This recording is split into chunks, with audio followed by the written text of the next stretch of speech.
Eles dizem que a história é escrita pelos vitoriosos. Talvez seja verdade, mas o que acontece com a história que é vivida pelos que perdem? O que resta quando o trono, a pátria, o próprio sentido de uma vida inteira são arrancados de você no silêncio de uma madrugada? Restam as palavras. Resta este diário. Você provavelmente clicou neste vídeo por curiosidade.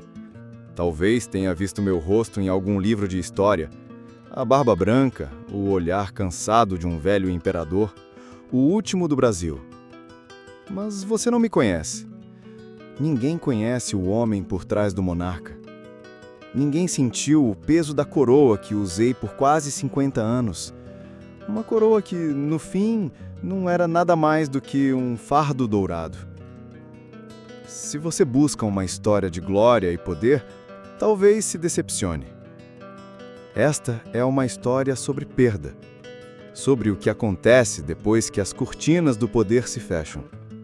Esta é a história de como um imperador se torna apenas um homem assombrado por um fantasma chamado Brasil. E tudo que tenho para provar que existi, que senti, que sofri, está nestas páginas. Fique, e eu lhe contarei o que realmente aconteceu. Não o que os jornais da República decidiram imprimir. Eu lhe contarei o que eu senti. Aqui, com a pena na mão e o coração pesado de saudade. Meu nome é Pedro de Alcântara João Carlos Leopoldo Salvador Bibiano Francisco Xavier de Paula Leocárdio Miguel Gabriel Rafael Gonzaga. Um nome longo demais para um homem que se sente, hoje, tão pequeno. Mas você pode me chamar, como o mundo me chamou, de Dom Pedro II. E este é o meu exílio. A história que lhes contam começa, eu suponho, no dia 15 de novembro de 1889. Um dia quente e úmido no Rio de Janeiro, como tantos outros. Para mim, no entanto, ele se tornaria o marco zero da minha nova existência, ou da minha não existência. Eu não ouvi os tiros, não vi as marchas. A República chegou para mim como um mensageiro no meio da noite, um sussurro que derrubou um império. Naquela noite, no Paço da Cidade, eu escrevi em meu diário. As palavras parecem frias agora, quase clínicas, uma tentativa vã de impor a lógica a um mundo que se desfazia. 15 de novembro de 1889. Vista do mar. Parece que a jornada terminará bem. Passou o paquete Charente. Resolveram me mandar embora com toda a família. Partirei eu, que tanto amo esta pátria, para a qual julgo ter dado provas de constante dedicação. Era assim que eu me sentia. Não como um tirano deposto, mas como um pai sendo expulso de casa. Eles temiam, diziam eles, derramamento de sangue. Que ironia! O sangue que eu mais temia ver derramado era o do meu povo. E por isso cedi. Eu, que jurei defender a Constituição, vi-me obrigado a aceitar a sua violação para evitar uma guerra civil. Cedendo ao império das circunstâncias. Foi o que eu disse. Mas que circunstâncias amargas! A partida foi a primeira de muitas humilhações. Não nos permitiram sair à luz do dia? Não. Isso poderia gerar comoção popular. Poderia lembrar ao povo que eles tinham um imperador. Tivemos que sair de madrugada, como ladrões, como negros fugidos. Essa foi a frase que me ocorreu, e a amargura dela ainda queima. Eu disse, não sairei como um negro fugido. Mas no fim foi o que fiz.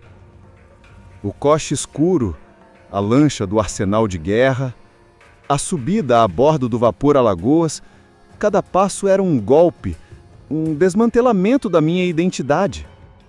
Minha esposa, Teresa Cristina, chorava, silenciosamente, como sempre fora em sua dignidade, mas suas lágrimas eram oceanos de dor. Isabel, minha filha e herdeira de um trono que já não existia, tentava manter a compostura, mas os seus olhos espelhavam a minha própria incredulidade. O que havíamos feito para merecer aquilo? Na borda do Alagoas, o mundo encolheu. O Império do Brasil, com suas florestas vastas, seus rios poderosos, suas províncias distantes, tudo se resumia agora àquele convés de madeira balançando sobre as águas escuras da Baía de Guanabara. Eu via as luzes do Rio de Janeiro se afastando, a cidade onde eu nasci, a cidade que governei por uma vida inteira. E uma dor física, uma dor que eu nunca havia conhecido, tomou conta de mim. Não era a dor da perda do poder, era a dor da amputação. Arrancavam de mim a minha terra. 17 de novembro de 1889. A bordo do Alagoas.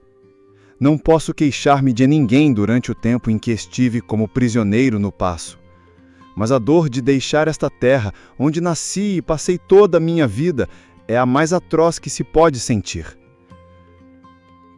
Durante a viagem, que durou 20 longos dias, um silêncio pesado se instalou entre nós. Não se falava de política. A palavra mais dita era saudade. Para preencher as horas vazias, eu fazia o que sempre fiz. Estudava, lia, traduzia, observava as estrelas. Tentava me agarrar à rotina, à disciplina do intelecto, como um náufrago se agarra a um pedaço de madeira. Mas a mente, por mais que eu tentasse, sempre voltava para o que ficara para trás. Eu sonhava com o Brasil todas as noites.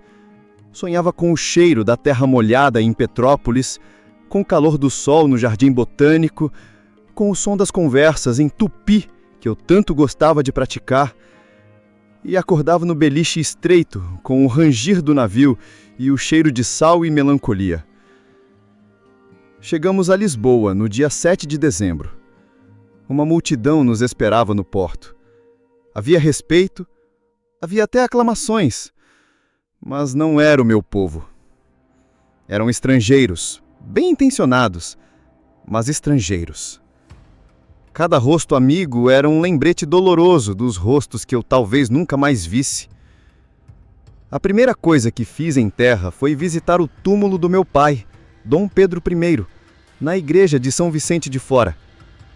Ele que também conheceu o exílio. Ali, diante de seus restos mortais, eu senti uma conexão sombria. É este o destino dos Bragança no Brasil? Construir e depois ser expulso? Mas a verdadeira tragédia, o golpe que me faria sentir o verdadeiro peso do exílio, ainda estava por vir. E ele não viria na forma de um decreto ou de um exército, mas no silêncio de um quarto na cidade do Porto. Nos instalamos no Porto, e a rotina da leitura e dos estudos continuou.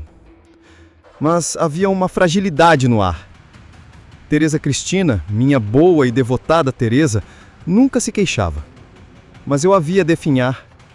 Ela, que era a personificação da discrição e da força silenciosa, parecia murchar como uma flor arrancada da terra. A notícia da proclamação da República, o decreto de banimento, a viagem, tudo aquilo foi um veneno lento em suas veias. No dia 28 de dezembro de 1889, pouco mais de um mês após nossa partida, ela se foi. A causa oficial foi um infarto, mas eu sei do que ela morreu. Em seu leito de morte, suas últimas palavras, ditas à baronesa de Japurá, foram um testamento de sua dor. Não morro de doença, morro de dor e de desgosto. Sinto a ausência das minhas filhas e dos meus netos. Não posso abençoar pela última vez o Brasil, terra linda. Não posso lá voltar. Eu segurei sua mão não viva. A mulher que esteve ao meu lado por 46 anos. A napolitana que se tornou a mãe dos brasileiros. A companheira de uma vida inteira, na fortuna e agora no exílio. E naquele momento, a solidão se tornou absoluta. Eu escrevi em meu diário com a mão trêmula, meia hora após sua morte. Não sei como viverei. Abriu-se na minha vida um vácuo que não sei como preencher. Ninguém sabe como era boa e sofria mais pelos outros do que por si. Quanto deverei mitigar com lágrimas essa última dor que ela quis compartilhar? Que noite vou passar? Dizem que o tempo tudo desfaz. Mas poderei viver tempo igual ao da minha felicidade? Naquele dia, eu me tornei um fantasma. O imperador já havia morrido no dia 15 de novembro. O marido morreu no dia 28 de dezembro. O que restava era apenas uma casca de homem, vagando por uma Europa que não era sua, carregando o peso de um império perdido e de um amor eterno. Se histórias como esta, que desafiam o que aprendemos nos livros e revelam um lado humano por trás das grandes figuras da história, te interessam, considere se inscrever no canal. Sua inscrição nos ajuda a continuar trazendo essas investigações sobre o passado, para que nenhuma história seja esquecida. Depois da morte de Teresa, Paris se tornou o meu destino. Uma cidade de luzes que, para mim, era cheia de sombras. Instalei-me em um hotel modesto, o Hotel Bedford. Recusei a ajuda de custo de 5.000 contos de réis que o governo provisório me ofereceu. Como poderia aceitar dinheiro daqueles que me roubaram a pátria? Eu viveria com um pouco que me restava. Nada devo, e quando contraio uma dívida, cuido logo de pagá-la. Era um princípio que eu mantinha. Minha rotina era monótona, quase um ritual para afastar os pensamentos. Acordava cedo, lia os jornais, buscando avidamente por qualquer notícia do Brasil, por menor que fosse. Cada artigo sobre a nova república, sobre as disputas políticas, sobre a economia, era uma faca que eu mesmo girava em minha ferida. Via os homens que tomaram o poder se digladiando e pensava: é preciso trabalhar, e vejo que não se fala quase senão em política, que há as mais das vezes guerra entre interesses individuais. A política, para mim, nunca fora um jogo de ambição. Fora sempre, e apenas, o duro cumprimento do dever. Passava os dias em bibliotecas, em institutos científicos, em conversas com acadêmicos. Encontrei Louis Pasteur, conversei sobre micro-organismos, visitei a Sorbonne, mergulhei no estudo do hebraico, do sânscrito. O conhecimento era meu único consolo.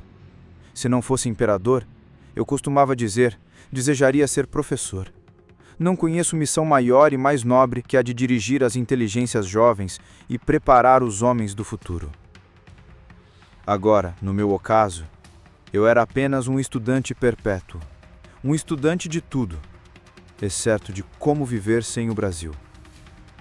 Recebia visitas, brasileiros leais que vinham me trazer notícias e conforto. O bom André Rebouças, um amigo fiel até o fim. O conde de Afonso Celso. Eles me olhavam com uma mistura de pena e reverência. Eu tentava ser forte, manter a dignidade do velho monarca. Mas à noite, a sós no meu quarto de hotel, a máscara caía.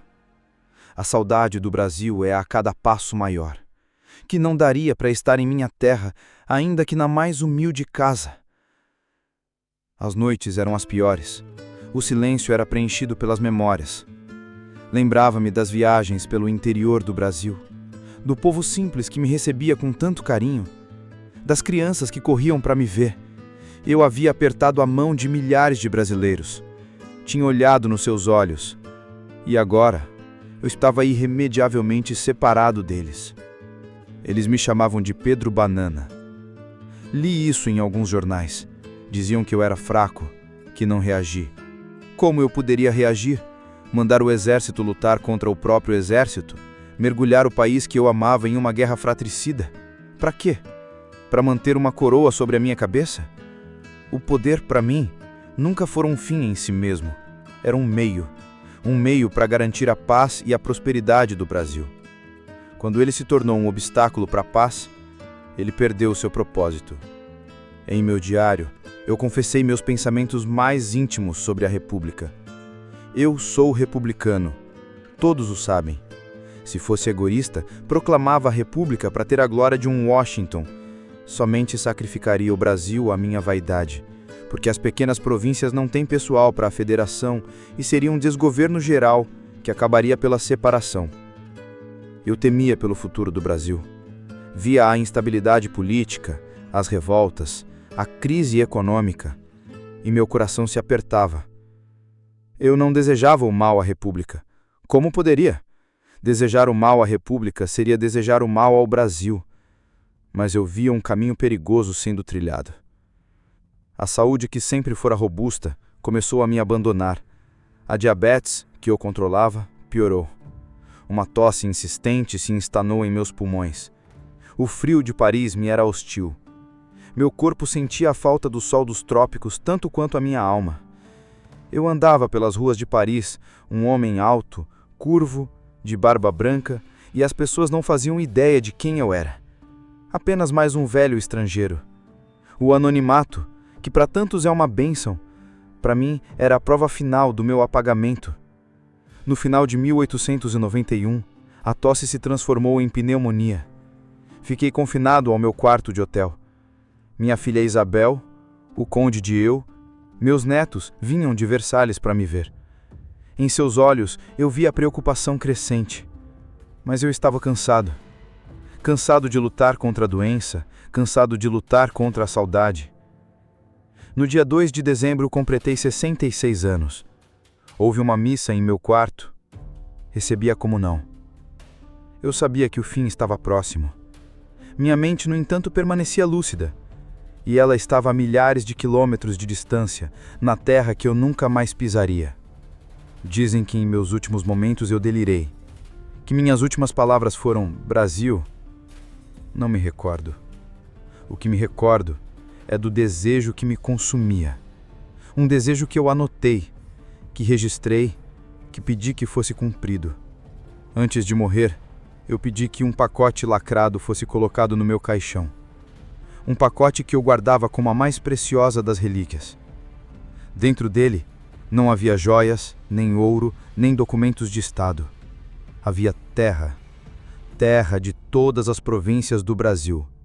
Se eu não podia voltar para minha pátria em vida, que os meus restos mortais pudessem ao menos repousar sobre ela. Que um punhado do solo que eu tanto amei me acompanhasse na escuridão final. Eu morri no dia 5 de dezembro de 1891, à 00:35, sozinho em um quarto de hotel em Paris. Longe, tão longe de casa. Meu funeral foi grandioso. O governo francês me prestou honras de chefe de Estado. Havia presidentes, ministros, generais. Milhares de pessoas acompanharam o cortejo. Mas no meu coração, ou no que restava dele, eu só queria o silêncio de uma capela em solo brasileiro. Meu corpo foi levado para Portugal, para o Panteão dos Bragança, ao lado de minha Teresa. E lá ficamos, exilados até na morte, por 30 anos. Somente em 1921, quando as paixões políticas já haviam arrefecido, nos permitiram voltar. Hoje, eu descanso em Petrópolis, na minha cidade, na minha terra. Este diário não é um lamento, não é um pedido de restauração ou de vingança. É apenas um testemunho de um homem que amou seu país acima de tudo. Um homem que recebeu um império aos 5 anos de idade e que o carregou nos ombros por 50 anos. Um homem que, no final, só pediu uma coisa: que um pouco de sua terra o acompanhasse na eternidade. A história, como eu disse, é escrita pelos vencedores, mas a saudade é a prerrogativa dos que amaram e perderam. E ninguém, eu vos asseguro, sentiu mais saudade do Brasil do que eu. Deus que me conceda esses últimos desejos: paz e prosperidade para o Brasil. A jornada de Dom Pedro II no exílio é uma das mais tocantes da história do Brasil. Ela nos mostra que por trás das figuras de poder existem seres humanos com dores, amores e, sobretudo, uma profunda conexão com sua terra. Se você se emocionou com essa história e quer que a gente continue trazendo conteúdos como este, mergulhando nos diários e cartas que a história oficial muitas vezes esquece, deixe o seu like. Isso nos mostra que estamos no caminho certo. E claro, não se esqueça de se inscrever no canal e ativar o sininho, porque nossa próxima investigação já está a caminho e você não vai querer perder. Obrigado por nos acompanhar nessa jornada.